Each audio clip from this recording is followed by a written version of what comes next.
ദൈവനാമത്തിന് മഹത്വമുണ്ടാകട്ടെ. കർത്താവായ യേശുക്രിസ്തുവിൻ്റെ വിശ്വാസത്തെക്കുറിച്ചുള്ളതായ ഈ പരമ്പരയിൽ പല വിഷയങ്ങൾ കർത്താവ് വിശ്വസിച്ചു എന്നുള്ളത് നാം മനസ്സിലാക്കുകയുണ്ടായി. കർത്താവായ യേശുക്രിസ്തു പഠിപ്പിച്ചു വെക്കുകയും തന്നെ വിശ്വാസമായിരുന്നു. കഴിഞ്ഞ ദിവസം കർത്താവ് തൻ്റെ ജനത്തോട് ഉപമകളെക്കുറിച്ച് സംസാരിച്ചതായിട്ട് നാം കേട്ടു.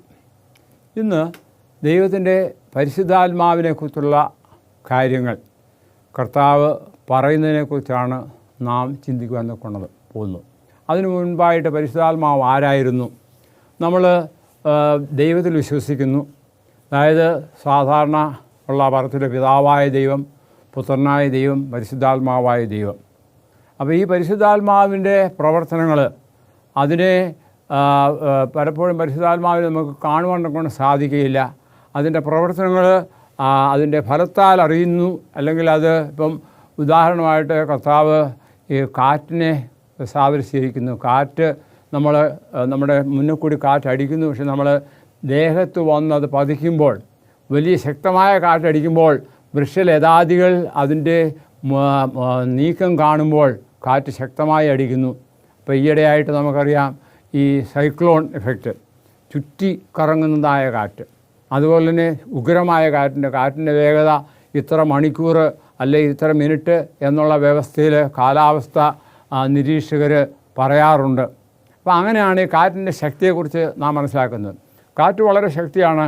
ഇന്നിപ്പോൾ ഞാൻ യാത്ര ചെയ്യുന്നതായ സമയത്ത് വലിയ ഫാൻ, അതിൻ്റെ പേര് ഞാൻ മറന്നുപോയി, എന്നാലും നമുക്കറിയാം വലിയ കാറ്റാടി യന്ത്രങ്ങൾ അതത് മേഖലകളിൽ ഇങ്ങനെ പിടിപ്പിച്ചിരിക്കുന്നത് കാണാം. അതിൻ്റെ തൂക്കം വളരെ വലുതാണ്. അതായത് ഒരു ലോറിയിൽ അതിൻ്റെ ഒരു ഫാനിൻ്റെ ഒരു ലെഗ് മാത്രം കൊണ്ടുപോകണമെങ്കിൽ വലിയ ഒരു ലോറി വേണം.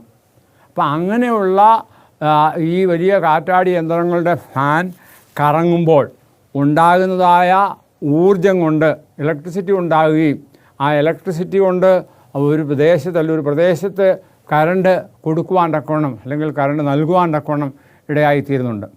എന്നാൽ പരിശുദ്ധാത്മാവിൻ്റെ ശക്തിയെക്കുറിച്ച് കാറ്റടിക്കുന്നത് പോലെയാണെന്ന് പറയുമ്പോൾ നമുക്ക് കാണത്തില്ല, അത് ഫീൽ ചെയ്യുകയാണ്. അത് നമുക്ക് മനസ്സിലാക്കാം. അപ്പോൾ ഈ ദൈവത്തിൻ്റെ പരിശുദ്ധാത്മാവിൻ്റെ പ്രവർത്തനങ്ങളെക്കുറിച്ച്, അതായത് ദൈവത്തിൻ്റെ വചനത്തിൽ ആദ്യ പുസ്തകത്തിൽ തന്നെ ദൈവത്തിൻ്റെ ആത്മാവിനെക്കുറിച്ച് സംസാരിക്കുന്നതായിട്ട് നാം കേട്ടിട്ടുണ്ട്.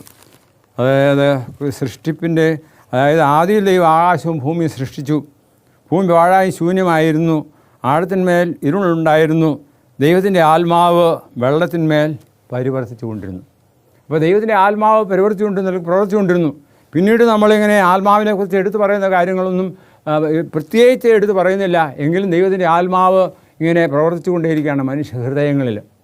പാപത്തിന് ശേഷവും അതിൻ്റെ പ്രവർത്തനങ്ങൾ നിലച്ചിട്ടില്ല, അത് തുറന്നുകൊണ്ടേയിരിക്കുകയാണ്.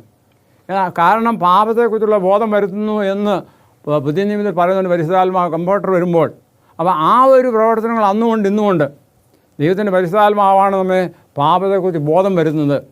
അതുപോലെ ദൈവത്തിൻ്റെ പരിശുദ്ധാത്മാവാണ് നമ്മെ നീതിയെക്കുറിച്ച് നമുക്ക് വഴി നടത്തുന്നത് അല്ലെങ്കിൽ തെളിയിച്ചു തരുന്നത്. അപ്പോൾ ഇങ്ങനെ ദൈവത്തിൻ്റെ ആത്മാവ് പ്രവർത്തിക്കുന്നു. ഇപ്പോൾ പുതിയ നിയമകാലത്ത് വരുമ്പോൾ അത് വളരെ ശക്തമായിട്ട് അല്ലെങ്കിൽ പ്രവർത്തിച്ചതായിട്ട് നമ്മൾ കാണുന്നുണ്ട്. ഒരു ഉദാഹരണം പറഞ്ഞാൽ അപ്പോസ്തല പ്രവൃത്തികൾ, അതായത് പ്രവൃത്തി പുസ്തകത്തിൽ അവിടെ അപ്പോസ്തല പ്രവൃത്തിയിൽ പറയുന്നുണ്ട്, 2-ാമത്തെ അധ്യായത്തിൽ കർത്താവായ യേശുക്രിസ്തുവിന്റെ ഉയർപ്പിന് ശേഷം ശിഷ്യന്മാർ അവിടെ കാത്തിരുന്നതായ സമയത്ത് പരിശുദ്ധാത്മാവ് അവരുടെ മേൽ വരികയും അവർ അന്യഭാഷ സംസാരിക്കുകയും ചെയ്തു. അതായത് പറയുന്നത്, പെന്തിക്കോസ്ത് നാൾ വന്നപ്പോൾ എല്ലാവരും ഒരു സ്ഥലത്ത് കൂടി വന്നു. പെട്ടെന്ന് കൊടിയ കാറ്റടിക്കുന്ന പോലെ ആകാശത്ത് നിന്ന് ഒരു മുഴക്കമുണ്ടായി. അവർ ഇരുന്ന വീട് മുഴുവനും നിറച്ചു. അതായത് അഗ്നിജ്വാല പോലെ പിളർന്നിരിക്കുന്ന നാവുകൾ അവർക്ക് പ്രത്യക്ഷമായി. അവർ ഓരോരുത്തർ മേൽ വന്നു. എല്ലാവരും പരിശുദ്ധാത്മാവ് നിറഞ്ഞവരായി എന്തു ചെയ്തു? ആത്മാവ് അവർക്ക് ഉച്ചരിക്കുവാൻ നൽകിയതുപോലെ അന്യഭാഷകളിൽ സംസാരിച്ചു തുടങ്ങി. താഴോട്ട് വായിക്കുമ്പോൾ ദൈവത്തിൻ്റെ ആത്മാവിൻ്റെ പ്രവർത്തനത്തെക്കുറിച്ച് അവിടെ പറയുന്നുണ്ട്. അപ്പോൾ ഞാനിത് പറഞ്ഞത് ദൈവത്തിൻ്റെ ആത്മാവ് വിശ്വസിച്ചിരുന്ന കർത്താവായ യേശുക്രിസ്തു നമ്മോട് വാഗ്ദത്തം ചെയ്തിട്ടുണ്ട്. എന്താണ് വാഗ്ദത്തം? നമുക്ക് വായിക്കാം.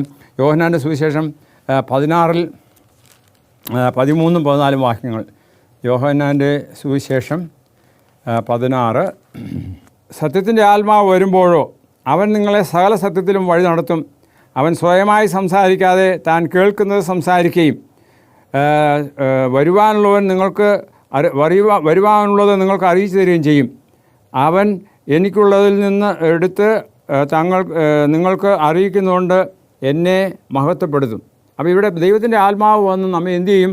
എല്ലാ കാര്യത്തിലും നമുക്ക് വേണ്ട ബുദ്ധി ഉപദേശം തരും. അതായത് സത്യത്തിൻ്റെ ആത്മാവ് നമ്മെ വഴി നടത്തും. അവൻ സ്വയമായിട്ട് സംസാരിക്കാതെ അവൻ കേൾക്കുന്നത് സംസാരിക്കുകയും വരുവാനുള്ളത് നിങ്ങൾക്ക് അറിയിച്ചു തരികയും ചെയ്യും. അപ്പോൾ ദൈവത്തിൻ്റെ ആത്മാവ് നമുക്ക് ചെയ്യുന്ന കാര്യത്തെക്കുറിച്ച് അത് ആക്ച്വലായിട്ട് ഞാൻ വായിച്ച വാക്യത്തിന് മുൻപ് തന്നെ അതിനെക്കുറിച്ച് പറയുന്നുണ്ട്. നമുക്ക് വായിക്കാം 8-ാമത്തെ വാക്യം കൂടി. അവിടെ 7-ാമത്തെ വാക്യം മുതൽ തുടങ്ങാം. എന്നാൽ ഞാൻ നിങ്ങളോട് സത്യം പറയുന്നു, ഞാൻ പോകുന്നത് നിങ്ങൾക്ക് പ്രയോജനം. ഞാൻ പോകാതിരുന്നാൽ കാര്യസ്ഥൻ നിങ്ങളുടെ അടുക്കൽ വരികയില്ല. ഞാൻ പോയാൽ അവനെ നിങ്ങളുടെ അടുക്കൽ അയക്കും. ആര്? പിതാവ്. ഇപ്പോൾ കാര്യസ്ഥനെ നിങ്ങളുടെ അടുക്കൽ അയക്കും. അവൻ വന്ന് പാപത്തെക്കുറിച്ചും നീതിയെക്കുറിച്ചും ന്യായവിധിയെക്കുറിച്ചും ലോകത്തിന് ബോധം വരുത്തും. അവർ എന്നിൽ വിശ്വസിക്കായകൊണ്ട് ഇപ്പോൾ താഴോട്ട് എൻ്റെ വിവരണം കൊടുത്തിരിക്കുകയാണ്. അതായത് ഈ പലപ്പോഴും നമുക്കറിയാം വിശ്വാസത്തിൻ്റെ കാര്യം വരുമ്പം അത് വളരെ ചുരുക്കമാണ്. വളരെ ചിലർ അയ്യോ ഈ ദൈവമേ ഞാൻ ഇതിൽ വിശ്വസിക്കുന്നു എന്ന് അവർ പറയുന്നത് വരെ അവരുടെ വിശ്വാസം തണുത്തതായിരിക്കും. അവർക്ക് എന്തോ ഒരു തട്ടൽ, അതായത് നമുക്കറിയാമല്ലോ ഷോക്ക് അടിക്കുന്ന പോലെ. ഷോക്ക് അടിക്കുമ്പോഴത്തേക്കാണ് നമുക്കറിയാം ഒരു 230 വാട്ട്സിൻ്റെ ഷോക്ക് അടിക്കുമ്പോൾ നമ്മൾ ആ പാടം ഞെട്ടും, വിറയ്ക്കും. അപ്പോൾ അത് എന്ന് പറഞ്ഞതുപോലെ ഇപ്പോൾ ഇവിടെ പറയുന്നത് അവൻ വന്ന് പാപത്തെക്കുറിച്ചും നീതിയെക്കുറിച്ചും ന്യായവിധിയെക്കുറിച്ചും ലോകത്തിന് ബോധം വരുത്തും. അവർ എന്നിൽ വിശ്വസിക്കായകൊണ്ട് പാപത്തെക്കുറിച്ചും ഞാൻ പിതാവിൻ്റെ അടുക്കൽ പോവുകയും ഞാൻ ഇനി നിങ്ങളെന്നെ കാണാതിരിക്കുകയും ചെയ്യുന്നതുകൊണ്ട് നീതിയെക്കുറിച്ചും ലോകത്തിൻ്റെ പ്രഭു വിധിക്കപ്പെട്ടിരിക്കുന്നതുകൊണ്ട് ന്യായവിധിയെക്കുറിച്ചും അത്രേ. അപ്പോൾ ഇവിടെ കർത്താവ് തന്നെ വിവരണം കൊടുത്തിരിക്കുകയാണ്. എന്താണ് നീതിയെക്കുറിച്ചും ന്യായവിധിയെക്കുറിച്ചും അതുപോലെ തന്നെ വിശ്വസിക്കായി കൊണ്ട്, അതായത് പാപത്തെക്കുറിച്ചും നീതിയെക്കുറിച്ചും ന്യായവിധിയെക്കുറിച്ചും. പാപത്തെക്കുറിച്ചും നീതിയെക്കുറിച്ചും ന്യായവിധിയെക്കുറിച്ചും. പാപത്തെക്കുറിച്ച് എന്തുകൊണ്ടാണ് പറയുന്നത്? അതായത് അവർ വിശ്വസിക്കാത്തതുകൊണ്ടാണ്. അവൻ വന്ന് പാപത്തെക്കുറിച്ചും നീതിയെക്കുറിച്ചും ന്യായവിധിയെക്കുറിച്ചും അവർ എന്നിൽ വിശ്വസിക്കായി കൊണ്ട് പാപത്തെക്കുറിച്ചും. ഇപ്പം യേശുവിൽ വിശ്വസിക്കുമ്പോൾ നമുക്കറിയാം നമ്മുടെ പാപത്തിൽ നമുക്ക് വിമോചനം ഉണ്ടാകും. നാം നമ്മുടെ പാപങ്ങൾ ഏറ്റുപറയുന്നുവെങ്കിൽ അവൻ നമ്മോട് ക്ഷമിച്ചു തരും. അതുപോലെ തന്നെ എന്താണ്, ഞാൻ പിതാവിൻ്റെ അടുക്കൽ പോവുകയും അവൻ നിങ്ങളിന്നെ കാണാതിരിക്കുകയും ചെയ്യുന്നതുകൊണ്ട് നീതിയെക്കുറിച്ചും. കാരണം കർത്താവ് ഇതുവരെ അവരെക്കുറിച്ച് നീതിബോധ പ്രസംഗമാണ് നടത്തിയത്. നീതിയെക്കുറിച്ച് കർത്താവ് പറഞ്ഞുകൊണ്ടേയിരുന്നു. നമ്മൾ സാധാരണ നീതി പ്രസംഗിയായ നോഹ എന്ന് പറയാറുണ്ട്. കർത്താവ് മലപ്രസംഗത്തിലൂടെ പല കാര്യങ്ങളും അവരോട് വെളിപ്പെടുത്തിയിട്ടുണ്ട്. അപ്പോൾ നീതിയെക്കുറിച്ചും പിന്നെ ഈ ലോകത്തിൻ്റെ പ്രഭു വിധിക്കപ്പെട്ടിരിക്കുന്നുണ്ട്. അതായത് ന്യായവിധിയെക്കുറിച്ച്, അതായത് ഈ ലോകത്തിൻ്റെ പ്രഭു ദൈവമാണ് അല്ലേ. ഈ ലോകത്തിൻ്റെ പ്രഭു വിധിക്കപ്പെട്ടിരിക്കുന്നുണ്ട് ന്യായവിധിയെക്കുറിച്ചും തന്നെ. ഇപ്പം ഒരു ന്യായവിധി ഉണ്ട്, കർത്താവ് പറയുണ്ടായി. അപ്പോൾ ഇതൊക്കെ ഈ പറയപ്പെട്ട കാര്യങ്ങളെക്കുറിച്ച് ആരാണ് ഒരു ബോധ്യപ്പെടുത്തുന്നത്? ദൈവത്തിൻ്റെ പരിശുദ്ധാത്മാവ്. അപ്പോൾ ഈ ദൈവത്തിൻ്റെ പരിശുദ്ധാത്മാവിൻ്റെ പ്രവർത്തനങ്ങൾ ഈ കഴിഞ്ഞ ദിവസം ഞാൻ നിങ്ങളോട് ഒരു കഥ, ബൈബിളിലൊരു കഥ പറഞ്ഞു. അതായത് ദൈവത്തിൻ്റെ പരിശുദ്ധാത്മാവിനോട് ചെയ്യുന്ന പാപത്തെക്കുറിച്ച്. അനന്യാസും സഫീറയുടെയും കഥയിൽ അവിടെ പത്രോസ് എടുത്തു പറയുകയുണ്ടായി, നിങ്ങൾ ആരോട് പാപം ചെയ്തു എന്നാണ് 5-ാമത്തെ അധ്യായത്തിലാണ് നമ്മൾ വായിച്ചത്. അതായത് നിങ്ങൾ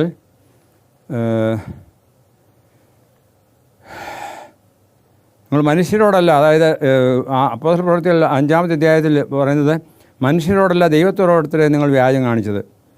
ഈ വാക്കുകളുടെ അന്വേഷിച്ച് അവിടെ വീണു. പിന്നെ താഴോട്ട് വായിക്കുന്നത് ഭാര്യ വന്നപ്പോഴും അത് ഇത്രയൊക്കെയൊന്നുമില്ല മറ്റത് എന്ന് പറഞ്ഞു, അത്രയൊക്കെയെന്ന് പറഞ്ഞു. പത്രോസ് പറഞ്ഞത് നിങ്ങൾ എന്താണ്, നിങ്ങൾ കർത്താവിൻ്റെ ആത്മാവിനെ പരീക്ഷിക്കുകയാണ്. അതായത് ദൈവത്തിൻ്റെ ആത്മാവാണ് നമ്മെ പാപത്തെക്കുറിച്ചും നീതിയെക്കുറിച്ചും ന്യായവിധിയെക്കുറിച്ചും ബോധം വരുത്തുന്നത്. അപ്പോൾ ആ പരിശുദ്ധാത്മാവിനെതിരായിട്ട് പ്രവർത്തിക്കുന്ന പാപം ഒരിക്കലും ക്ഷമിക്കപ്പെടുകയില്ല. അതാണ് അനന്യാസിനും സഫീറയ്ക്കും സംഭവിച്ചത്. അപ്പോൾ അങ്ങനെ വരാതിരിക്കുവാൻ വേണ്ടി ഞാൻ എന്നാണ് ചെയ്യേണ്ടത്? അതിനെക്കുറിച്ചാണ് ഇവിടെ കർത്താവ് പറഞ്ഞത്, നമ്മൾ ഒരുങ്ങിയിരിക്കുക. 7-ാമത്തെ വാക്യം പറയുന്നത്, ഞാൻ സത്യമായിട്ട് ഞാൻ നിങ്ങളോട് പറയുന്നു, ഞാൻ പോകുന്നത് നിങ്ങൾക്ക് പ്രയോജനം ചെയ്യും, കാരണം കാര്യത്തിന് വരികയാണ്. കാര്യത്തിന് വന്നിട്ട് നമ്മെ സത്യത്തെക്കുറിച്ചും നീതിയെക്കുറിച്ചും ന്യായവിധിയെക്കുറിച്ചും ബോധ്യം വരുത്തും. അപ്പം ഇത് നമുക്കറിയാം, കൽപ്പനാ ലംഘനം പാപം എന്ന് യോഹന്നാൻ എഴുതിയ ലേഖനത്തിൽ വായിക്കുന്നുണ്ട്. കൽപ്പനാ ലംഘനം പാപം. അപ്പോൾ ഇതേക്കുറിച്ച് ആരാ ബോധ്യം വരുന്നത്? പരിശുദ്ധാത്മാവ്. ദൈവത്തിൻ്റെ കൽപ്പനയെ നാം ലംഘിക്കുമ്പോൾ അത് അധർമ്മമാണ് എന്ന് ബോധ്യം വരുത്തുക. അതുപോലെ തന്നെ ന്യായവിധി, നമുക്കൊരു ന്യായവിധി ഉണ്ടെന്ന് കർത്താവ് പറയുണ്ടായി. ഇതിൻ്റെ വചനം പറയുന്നുണ്ട്. അതായത് ഹാനോക്ക് പറഞ്ഞതായിട്ട് കഴിഞ്ഞ ദിവസം ഞാൻ നിങ്ങളോട് പറയുകയുണ്ടായി. ഒരു യൂദായുടെ പുസ്തകത്തിൽ നിന്ന് വായിച്ചുകൊണ്ട് നമ്മൾ ചിന്തിച്ചു. അതായത് 1000 ദൂതന്മാരുമായിട്ട് വരുന്നതിനെക്കുറിച്ച് ആരും രേഖപ്പെടുത്തിയിരിക്കുന്ന 14-ാമത്തെ വാക്യമാണ് യൂദായുടെ പുസ്തകം. അവിടെ പറയുന്നത്, വായിക്കുന്നത് ഇപ്രകാരമാണ്: ഇതാ കർത്താവ് എല്ലാവരെയും വിധിക്കുവാനും അവർ ഭക്തിയോടെ ചെയ്ത ഭക്തിവിരുദ്ധമായ സകല പ്രവൃത്തികളെയും നിമിത്തം ഭക്തിയുടെ പാപികൾ അവൻ്റെ നേരെ പറഞ്ഞ സകല നിഷ്ഠൂരങ്ങൾ നിമിത്തം ഭക്തിയൊട്ടവരൊക്കെയും ബോധം വരുത്തുവാനും 1000 വിശുദ്ധന്മാരോടുകൂടി വന്നിരിക്കുന്നു. അപ്പോൾ കർത്താവ് വരുന്നതായ സമയത്ത് ന്യായവിധി നടക്കുകയാണ്. അപ്പോൾ അതങ്ങനെയുള്ള കാര്യങ്ങളിൽ ഉൾപ്പെട്ട് കാണാതിരിക്കാൻ വേണ്ടിയാണ് ദൈവത്തിൻ്റെ പരിശുദ്ധാത്മാവ് പ്രവർത്തിക്കുന്നത്. പരിശുദ്ധാത്മാവിൻ്റെ പ്രവർത്തനങ്ങളെക്കുറിച്ച് നമുക്ക് വീണ്ടും വായിക്കാം. എബ്രായ ലേഖനം 10-ാമത്തെ അധ്യായത്തിൽ, എബ്രായ ലേഖനം 10-ൽ 26-27 വാക്യങ്ങൾ. അവിടെ ഇപ്രകാരം ഞാൻ വായിക്കുന്നു. 10-ൽ 26-27. അതായത് സത്യത്തിൻ്റെ പരിജ്ഞാനം ലഭിച്ച ശേഷം മനഃപൂർവ്വം പാപം ചെയ്താൽ പാപങ്ങൾക്ക് വേണ്ടി ഇനി ഒരു യാഗവും ശേഷിക്കാതെ ന്യായവിധിക്കായി ഭയങ്കരമായൊരു പ്രതീക്ഷയും എതിരാളികളെ ദഹിപ്പിക്കുവാനുള്ള ക്രോധാഗ്നിയേ ഉള്ളൂ. ഇപ്പം നമുക്കൊക്കെയും സത്യത്തിൻ്റെ പരിജ്ഞാനം ലഭിച്ചവരാണ്. അതിനുശേഷം നാം വീണ്ടും ഇവിടെ പറയുന്നത്, മനഃപൂർവ്വം പാപം ചെയ്താൽ പാപങ്ങൾക്ക് വേണ്ടി ഇനി ഒരു യാഗവും ശേഷിക്കുന്നില്ല. അതായത് ദൈവസത്യങ്ങൾ നമ്മെ വചനത്തിലൂടെ ഗ്രഹിപ്പിച്ചു, അത് മനസ്സിലാക്കിയതിന് ശേഷവും നാം ദൈവത്തോട് മറുത്തു നിൽക്കുകയാണെങ്കിൽ അതിന് പിന്നെ ന്യായവിധിക്കായി ഭയങ്കര ഒരു പ്രതീക്ഷയും എതിരാളികളെ ദഹിപ്പിക്കാനുള്ള ക്രോധാഗ്നി മാത്രമേ ഉള്ളൂ. മോശയുടെ ന്യായപ്രമാണം താഴോട്ട് വായിക്കുമ്പോൾ, മോശയുടെ ന്യായപ്രമാണം അനുസരിക്കാതെ കരുണ കൂടാതെ 2-3 സാക്ഷികളുമായി വാവുഴുമയിട്ട് മരണശിക്ഷ കൽപ്പിക്കുന്നുവല്ലോ. ദൈവത്തിനെ ചവിട്ടിക്കളയുകയും തന്നെ വിശദീകരിച്ച നിയമരക്തം മലിനമെന്ന് നിരൂപിക്കുകയും കൃപയുടെ ആത്മാവിനെ നിന്ദിക്കുകയും ചെയ്താൽ എത്ര കഠിനമേറിയ ശിക്ഷയ്ക്ക് പാത്രമാകും എന്ന് വിചാരിക്കുവിൻ. അതായത് പലരും ചിന്തിക്കുന്നത് ദൈവവുമായുള്ള ഇടപാട് ഒരു വെറും കളിതമാശയാണെന്നാണ്. അതല്ല. അതായത് ഇവിടെ നാം താഴോട്ട് വായിക്കുമ്പോൾ ദൈവം ദഹിപ്പിക്കുന്ന അഗ്നിയാണ് എന്ന് പറയുന്നുണ്ട്. ദൈവം എങ്ങനെയാണ്? ദൈവം ദഹിപ്പിക്കുന്ന അഗ്നിയാണ്. അപ്പോൾ അതുകൊണ്ട് അങ്ങനെയുള്ളൊരു സാഹചര്യത്തിലേക്ക് വഴി തെളിക്കരുത്. അതായത് നിങ്ങൾക്ക് പ്രകാശം ലഭിച്ച ശേഷം നിന്ദകളാലും പീഡകളാലും കൂത്തുകാഴ്ചയായി ഭവിച്ച് ഈ വക അനുഭവിക്കുന്നവർക്ക് കൂട്ടാളികളായി ഇങ്ങനെ കഷ്ടങ്ങളിൽ വളരെ പോരാട്ടം കഴിച്ച പൂർവ്വകാലത്തെ ഓർത്തുകൊള്ളുവിൻ. തടവുകാരുടെ സഹതാപം കാണിച്ചല്ലാതെ സ്വർഗത്തിൽ നിലനിൽക്കുന്ന ഉത്തമ സമ്പത്ത് നിങ്ങൾക്കുണ്ട് എന്നറിഞ്ഞുകൊണ്ട് സമ്പത്തുകളുടെ അപഹാരവും സന്തോഷത്തോടെ സഹിച്ചുവല്ലോ. അതുകൊണ്ട് മഹാപ്രതിഫലമുള്ള നിങ്ങളുടെ ധൈര്യം തള്ളിക്കളയരുത്. ദൈവേഷം ചെയ്ത് വാഗ്ദത്തം പ്രാപിക്കുവാൻ സഹിഷ്ണുത നിങ്ങൾക്കാവശ്യം. ഇനി അല്പകാലം കഴിഞ്ഞിട്ട് വരുവാനുള്ളവൻ വരും, താമസിക്കുകയില്ല. ആരാണ്? യേശുക്രിസ്തു. എന്നാൽ എൻ്റെ നീതിമാൻ വിശ്വാസാൽ ജീവിക്കും മാറുന്നു എങ്കിൽ എൻ്റെ ഉള്ളത്തിൽ അവൻ പ്രസാദമില്ല. നാമോ നാശത്തിലേക്ക് പിന്മാറുന്നവരുടെ കൂട്ടത്തിലല്ല, വിശ്വസിച്ച് ജീവരക്ഷ പ്രാപിക്കുന്നവരുടെ കൂട്ടത്തിൽ അത്രയേ ആകുന്നു. അപ്പോൾ ഇതിങ്ങനെ വസ്തുനിഷ്ഠമായിട്ട് തിരുവചനം അനുശാസിക്കുന്നതായ കാര്യം കേൾക്കുകയും മനസ്സിലാക്കുകയും ചെയ്യുമ്പോൾ കണിശമായിട്ടും നമ്മുടെ ജീവിതം രൂപാന്തരപ്പെടണം. എന്തായിരിക്കണം? രൂപാന്തരപ്പെടണം. അതായത് ഈ പാപത്തെക്കുറിച്ചുള്ള കാര്യങ്ങൾ വസ്തുനിഷ്ഠമായിട്ട് തിരുവചനത്തിൽ രേഖപ്പെടുത്തിയിട്ടുണ്ട്. പാപം ചെയ്യുന്നതിന് അധർമ്മം ചെയ്യുന്നു, അധർമ്മം പാപമാകുന്നു എന്നിങ്ങനെ പറയുന്നുണ്ട്. അതുകൊണ്ട് നമുക്ക് ഈ ക്ഷമിക്കപ്പെടാത്ത പാപത്തെക്കുറിച്ച് പറയുന്നതായ കാര്യവും ചിന്തിക്കാം. മർക്കോസിൻ്റെ സുവിശേഷം 3-ൽ 28-ാമത്തെ വാക്യമാണ്. അതായത് ബലവാന് 28 മനുഷ്യരുടെ സകല പാവങ്ങളും അവർ ദുഷിച്ച് പറയുന്ന സകല ഗുണങ്ങളും ക്ഷമിക്കും. പരിശുദ്ധാത്മാവിന് നേരെ ദൂഷണം പറയുന്നവനോ ഒരു നാളും ക്ഷമ കിട്ടാതെ നിത്യശിക്ഷയ്ക്ക് യോഗ്യനാകും എന്ന് ഞാൻ സത്യമായിട്ട് നിങ്ങളോട് പറയുന്നു. അവന് ഒരു അശുദ്ധാത്മാവുണ്ടെന്ന് അവർ പറഞ്ഞിരുന്നു. അതുപോലെ അങ്ങനെ അപ്പോൾ ഇവിടെ ഈ ദൈവത്തിൻ്റെ ആത്മാവിന് വിരുദ്ധമായിട്ട് നാം പ്രവർത്തിക്കുകയും ചിന്തിക്കുകയും ചെയ്താൽ അത് ക്ഷമിക്കപ്പെടാത്തൊരു പാപമായിട്ട് കണക്കാക്കും. ഇപ്പോൾ ഞാനിത് പരിശുദ്ധാത്മാവിനെ കുറിച്ച് പറഞ്ഞത് മറ്റൊന്നുമല്ല. അതായത് ക്ഷമിക്കപ്പെടാത്ത പാപമുണ്ട്. അതെന്താണ്? പലപ്പോഴും ദൈവത്തിൻ്റെ ആത്മാവ് നമ്മോട് പറയുന്നുണ്ട്, നീ പാപം ചെയ്തു, നീ ദോഷം ചെയ്തു, നീ അതിൽ നിന്ന് വിട്ടുമാറണം എന്നുള്ളതായ നമ്മുടെ മനസ്സാക്ഷിയുടെ കുത്ത് അല്ലെങ്കിൽ മനസ്സാക്ഷിയുടെ പറച്ചിൽ നമ്മൾ വകവെക്കാതെ ജീവിക്കുകയാണെങ്കിൽ പിന്നെ മനസ്സാക്ഷി എന്ത് ചെയ്താലും മിണ്ടുകയില്ല, പറയുകയില്ല. അല്ല അതൊരു നമ്മളെ കുറ്റം വിധിക്കുന്ന അല്ലെങ്കിൽ മനസ്സാക്ഷി നമ്മോട് പിന്നെ ഒന്നും പറയത്തില്ല. അവസാനം അതിന് പറഞ്ഞ കടുത്ത മനസ്സാക്ഷിയുള്ളവരായി അല്ലെങ്കിൽ ചത്ത മനസ്സാക്ഷിയുള്ളവരായി തീരുന്നു. അങ്ങനെ ഒരിക്കലും അരുത്. ദൈവത്തിൻ്റെ ആത്മാവ് നമ്മോട് പറയുകയാണ്, നീ ഇന്നത് ചെയ്യരുത് എന്ന് പറയുമ്പോൾ അത് നാം ചെയ്യണം. ഇവിടെ അതിന് ഞാൻ ആദ്യം തന്നെ ഉദാഹരണം പറഞ്ഞു കഴിഞ്ഞു. എന്താണ് ഉദാഹരണം പറഞ്ഞത്? ഈ അനന്യാസം സഫര്യയുടേതായ കാര്യത്തിലാണ്.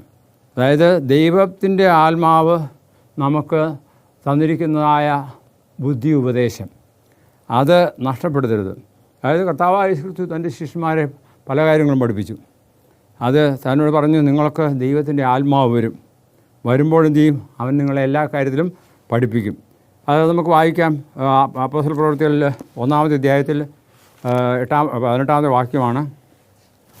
8-ാമത്തെ വാക്യം വായിക്കാം. എന്നാൽ പരിശുദ്ധാത്മാവ് നിങ്ങളുടെ മേൽ വരുമ്പോൾ നിങ്ങൾ ശക്തി പ്രാപിച്ച് യെരുശലേമിലും യഹൂദയിലും എല്ലായിടത്തും ശമരിയുടെ ഭൂമിയുടെ അറ്റത്തോളം എൻ്റെ സാക്ഷികളാകും. അപ്പോൾ അത് പറഞ്ഞപ്പോൾ തന്നെ അത് തൻ്റെ ശിഷ്യന്മാരെ പഠിപ്പിച്ചു. പിന്നെ ഉള്ള കാര്യങ്ങൾ പറയുന്നത് ഇവിടെ ഈ യൂദായുടെ വീണ്ടെടുപ്പ് അല്ലെങ്കിൽ യൂദായ്ക്ക് പകരക്കാരനായിട്ട് അപ്പോസ്തല പ്രവൃത്തികൾ തിരഞ്ഞെടുക്കുന്ന കാര്യത്തെക്കുറിച്ച് ഒക്കെയും പറയുന്നുണ്ട്. അപ്പോൾ അത് എന്തിനു വേണ്ടിയാണ്? കർത്താവിൻ്റെ സാക്ഷികളായി തീരുവാൻ അവർ 12 പേര് വേണമായിരുന്നു.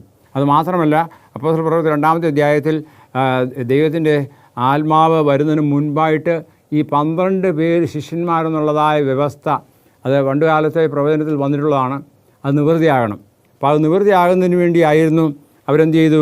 ഒരു വ്യക്തിയെ തിരഞ്ഞെടുത്തത്. അതിനെക്കുറിച്ച് ഈ 1-ാമത്തെ അധ്യായത്തിൽ പറയുന്നുണ്ട്. ഇവിടെ പറയുന്നത് ഞങ്ങളോട് ഞാൻ 22 വായിക്കുകയാണ്. ഞങ്ങളോടുകൂടെ നടന്ന പുരുഷന്മാരിൽ ഒരുത്തൻ ഞങ്ങളോടുകൂടെ അവൻ്റെ പുനരുത്ഥാനത്തിന് സാക്ഷിയായി തീരണം. അങ്ങനെ അവർ യുസ്തോസ് എന്നും 6 പേരുള്ള ബാർശാബ എന്ന ജോസഫ് മത്യാസ് എന്നീ 2 പേരെ നിർത്തി, സകലഹൃദയങ്ങളെയും അറിയുന്ന കർത്താവെ, തൻ്റെ സ്ഥലത്തേക്ക് പോകണമെന്ന് യൂദാ ഒഴിഞ്ഞുപോയ ഈ ശുശ്രൂഷയുടെയും അപ്പോസ്തലത്തിൻ്റെയും സ്ഥാനം ലഭിക്കേണ്ടതിന് ഈ 20 ഏവനെ തിരഞ്ഞെടുത്തിരിക്കുന്നുവെന്ന് കാണിച്ചു തരണമെന്ന് പറഞ്ഞു. അങ്ങനെ അവർക്ക് ചീട്ടിട്ടു. മത്യാസിന് ചീട്ട് വീണു. അങ്ങനെ 11 അപ്പോസ്തലന്മാരുടെ കൂട്ടത്തിൽ അവനെ 11 അപ്പോസ്തലന്മാരുടെ കൂട്ടത്തിൽ എണ്ണുകയും ചെയ്തു. അതിനുശേഷമാണ് ദൈവത്തിൻ്റെ പരിശുദ്ധാത്മാവ് വരുന്നത്. അപ്പോൾ അതായത് പ്രവചനത്തിൻ്റെ നിവൃത്തിയായിട്ട് കാര്യങ്ങളൊക്കെയും നടക്കണമെന്നുള്ളതുകൊണ്ട്. അപ്പോൾ അങ്ങനെ ദൈവത്തിൻ്റെ ആത്മാവ് പ്രവർത്തിക്കുന്ന രീതിയെക്കുറിച്ച് നമുക്കിവിടെ കാണുവാനൊക്കെ സാധിക്കും. ഇവിടെ അപ്പോസ്തല പ്രവൃത്തികളിൽ 1:14 പറയുന്നത് യാക്കോബിൻ്റെ മകനായ യൂദ, അതേ കാര്യം തന്നെയാണ്. പിന്നെ നമുക്ക് 2-ാമത്തെ അധ്യായത്തിൽ 1-ാമത്തെ വാക്യം വായിക്കുമ്പോൾ, പെന്തിക്കോസ് നാൾ എല്ലാവരും ഒരു സ്ഥലത്ത് കൂടിയിരുന്നപ്പോൾ ദൈവത്തിൻ്റെ ആത്മാവ് കൊടിയ കാറ്റടിക്കുന്ന പോലെ ആകാശത്ത് നിന്ന് മുഴക്കമുണ്ടായി അവർ ഇരുന്നിടത്ത് നിന്ന് മുഴുവൻ നിറച്ചു അഗ്നിജ്വാല പോലെ വിടുന്നു. അത് ഞാൻ വായിച്ചാണ്. എല്ലാവരും പരിശുദ്ധാത്മാവ് നിറഞ്ഞവരായി ആത്മാവ് അവർക്ക് ഉച്ചരിക്കുവാൻ നൽകിയതുപോലെ അന്യഭാഷകളിൽ സംസാരിച്ചു തുടങ്ങി. ഇവിടെ നമ്മൾ താഴോട്ട് വായിക്കുമ്പോൾ അവിടെ അന്നൊരു ഉത്സവ സമയമായിരുന്നു എന്ന് പറഞ്ഞാൽ പെരുന്നാൾ സമയമായിരുന്നു. ആ പെരുന്നാൾ കൂടുവാനൊക്കെ പല ദേശത്തു നിന്നുള്ളതായ യഹൂദന്മാരായ ആൾക്കാർ വന്നു. എന്നാൽ അവരെല്ലാവരും ഈ അവരുടെ ഭാഷ സംസാരിക്കുന്നവരല്ലായിരുന്നു. എന്ന് പറഞ്ഞാൽ യഹൂദന്മാരുടെ ഭാഷ അത് എബ്രായ ഭാഷ സംസാരിക്കുന്നവരല്ലായിരുന്നു. എന്നാൽ അവരുടെ ആരാധനയും മറ്റു കാര്യങ്ങളെല്ലാം ഈ എബ്രായ ഭാഷയിലായിരുന്നെങ്കിലും അവർ സംസാര ഭാഷ വേറെയായിരുന്നു. അതേക്കുറിച്ച് പറയുന്നത് അതായത് ഈ 2-8-ാമത്തെ വാക്യം പറയുന്നത്, പിന്നെ നാം ഓരോരുത്തർ ജനിച്ച നമ്മുടെ സ്വന്തം ഭാഷയിൽ അവർ സംസാരിച്ചത് എങ്ങനെ, എന്നിട്ട് അതിൻ്റെ താഴോട്ടൊരു 14 ഭാഷയെക്കുറിച്ച് പറയുന്നുണ്ട്. അപ്പോൾ ഈ ഭാഷകളിലുള്ള ആൾക്കാരാണ് വന്നത്. എന്നാൽ ഈ ദൈവത്തിൻ്റെ ആത്മാവ് സംസാരിച്ചപ്പോൾ അവരെല്ലാവരും അവരവരുടെ ഭാഷകൾ കേട്ടു. അപ്പോൾ എത്ര അതിശയമാണ്, അത്ഭുതകരമാണെന്ന് നോക്കുക. അതാണ് ഇന്ന് അന്യഭാഷ എന്ന് പറഞ്ഞുകൊണ്ട് പലരും ഈ തന്നൊക്കെ വെക്കുന്നത് നിങ്ങൾ കേട്ട് കാണുമായിരിക്കും. അത് അന്യഭാഷയാണെന്ന് ഞാൻ വിശ്വസിക്കുന്നില്ല. ഞാൻ വിശ്വസിക്കുന്നത് ഇവരൊക്കെയും പറഞ്ഞു, അതായത് അവിടെ പാർത്യരും മേദ്യരും എലാമ്യരും മെസപ്പൊത്തേമ്യരും യഹൂദിയിലും കപ്പദേക്കിലും പെന്തോസിലും ആസ്യയിലും പ്രഗുല്യയിലും പാംഫുല്യയിലും മിസ്രൈമിലും കുറേനയ്ക്ക് ചേർന്ന ലിബ്യ പ്രദേശങ്ങളും പാർക്കുന്നവരും റോമയിൽ നിന്നവർ പാർക്കുന്നവരും യഹൂദന്മാരും യഹൂദ അനുസാരികളും ഉണ്ടായിരുന്നു. അതുപോലെ ക്രോത്യരും അറബിക്കാർ, ഇതെല്ലാം നമ്മുടെ ഭാഷയിൽ നമ്മുടെ ദൈവത്തിൻ്റെ വൻകാര്യങ്ങളെ പ്രസ്താവിക്കുന്നത് കേൾക്കുന്നുവല്ലോ എന്ന് പറഞ്ഞു. അപ്പം അവർ കേട്ടത് അവരുടെ സ്വന്തം ഭാഷയിൽ, അല്ലാതെ തത്തത്തായെന്ന് തിത്തിത്തൊന്നും അങ്ങനെ പറയുന്നതല്ല. ഇപ്പോൾ ഉദാഹരണം പറഞ്ഞാൽ, ഇപ്പം ഞാൻ മലയാളിയായ എനിക്ക് മലയാളത്തിൽ പറയുന്നതാണ് എൻ്റെ ഹൃദയഭാഷ, അല്ലെങ്കിൽ മാതൃഭാഷ. അതെൻ്റെ ഹൃദയത്തിൻ്റെ ഭാഷയാണ്. ഇപ്പോൾ ഇന്ന് പറഞ്ഞ പോലെ അവർക്ക് അവരവരുടെ ഭാഷകളിൽ ദൈവത്തിൻ്റെ ആത്മാവാൽ ശിഷ്യന്മാർ പ്രസംഗിച്ചത് കേട്ടു, അവർക്ക് സന്തോഷമായി. അപ്പം അതുകൊണ്ട് ഈ ദൈവത്തിൻ്റെ ആത്മാവ് പ്രവർത്തിക്കുന്ന രീതിയെക്കുറിച്ച് എങ്ങനെയാണെന്നുള്ളത് ദൈവത്തിൻ്റെ വചനത്തിൽ നിന്ന് നാം പഠിക്കുന്നുണ്ട്. ഇനി ഒരു വാക്യം കൂടെ വായിച്ചത് ഞാൻ അവസാനിപ്പിക്കുകയാണ്. എഫേസ്യ ലേഖനം 4:13. അവിടെ പറയുന്നത് എന്താണെന്ന് നമുക്കൊന്ന് ശ്രദ്ധയോടെ കേൾക്കാം. എഫേസ്യ ലേഖനം 4:13. അത് നാം എല്ലാവരും വിശ്വാസത്തിലും ദൈവത്തിനെ കുറിച്ചുള്ള പരിജ്ഞാനത്തിലും ഐക്യത തികഞ്ഞ് ക്രിസ്തുവിൻ്റെ സമ്പൂർണ്ണതയുള്ള അളവോളം പ്രാപിക്കുള്ളൂ. വിശുദ്ധന്മാരുടെ യഥാസ്ഥാനത്തിനായുള്ള ശുശ്രൂഷയുടെ വേലയ്ക്കും ക്രിസ്തുവിൻ്റെ ശരീരത്തിൻ്റെ ആത്മീയ വർധനയ്ക്കും, അതായത് ദൈവത്തിൻ്റെ ആത്മാവ് വരുന്നത് ഇതിനു വേണ്ടിയാണ്. പിന്നെ ഞാൻ ഉദ്ദേശിച്ച കാര്യം എന്താണെന്ന് ചോദിച്ചാൽ, അതായത് ദൈവത്തിൻ്റെ ആത്മാവിനാണ് നമ്മൾ എന്ത് ചെയ്യുന്നത്, വീണ്ടെടുക്കപ്പെടുന്നത്. അപ്പോൾ വീണ്ടെടുക്കപ്പെടുവാൻ തക്കവണ്ണമുള്ള ആധാരം, അച്ചാരം, അത് ദൈവത്തിൻ്റെ പരിശുദ്ധാത്മാവ് നമ്മെ അതിനുവേണ്ടി ഞാൻ പറയുന്നത് ഈ സ്റ്റാമ്പ് വെച്ചിരിക്കുകയാണ്, മുദ്രയിടപ്പെട്ടിരിക്കുകയാണ്. അപ്പോൾ അതുകൊണ്ട് ദൈവത്തിൻ്റെ ആത്മാവിനാൽ മുദ്രയിട്ടപ്പെട്ടവരായി തീരുവാൻ തക്കവണ്ണം നാം എന്ത് ചെയ്യണം, ഒരുക്കമുള്ളവരായിരിക്കണം. അതുകൊണ്ട് ദൈവത്തിൻ്റെ പരിശുദ്ധാത്മാവ് പ്രവർത്തിക്കുന്നു, അന്നും ഇന്നും. ഇനി നാളത്തെ കാര്യം പറയാനൊക്കത്തില്ല. ഒരു കാര്യം ഓർത്തോണം, ദൈവത്തിൻ്റെ ആത്മാവ് പ്രവർത്തിക്കാതിരിക്കുന്ന ഒരു സമയം വരുന്നു. അപ്പം നമുക്ക് ഇപ്പോൾ അവൈലബിളായിട്ടുള്ളതുപോലുള്ള ദൈവത്തിൻ്റെ വചനം കിട്ടുകയില്ല. അതുകൊണ്ട് ഇന്ന് ദൈവത്തിൻ്റെ ആത്മാവ് മന്ദമായി നിങ്ങൾ സംസാരിക്കുമ്പോൾ അത് കേട്ട് അതിന് പ്രകാരം ജീവിക്കാൻ ദൈവം നമ്മെ സഹായിക്കട്ടെ. നമുക്ക് പ്രാർത്ഥിക്കാം. ഞങ്ങളെ സ്നേഹിക്കുന്ന സ്വർഗീയ വാഴ്ത്തപ്പെട്ട ദൈവമേ, അവിടുത്തെ സന്നിധിയിലേക്ക് ഞങ്ങൾ തന്നെ താഴ്ച സമർപ്പിക്കാവുന്നു. ദൈവത്തിൻ്റെ പരിശുദ്ധാത്മാവിനെക്കുറിച്ച് ഞങ്ങൾ കേട്ട് മനസ്സിലാക്കി അതിന് പ്രകാരം ആ പരിശുദ്ധാത്മാവിന് വിധേയപ്പെട്ടുകൊണ്ട് ജീവിക്കാൻ, അവിടുത്തെ ആത്മാവാൽ പ്രേരിതരായി നല്ല ഫലം കായ്പാൻ ഞങ്ങളെ സഹായിക്കണമെന്ന് യേശുവിൽ കൂടി താഴ്മയോടും വിനയമായി ചോദിക്കുമ്പോൾ കൃപയോടെ കേൾക്കുമാറാകണമേ. ആമേൻ. ദൈവം നമ്മെ ഓരോരുത്തരെയും അനുഗ്രഹിക്കുമാറാകട്ടെ.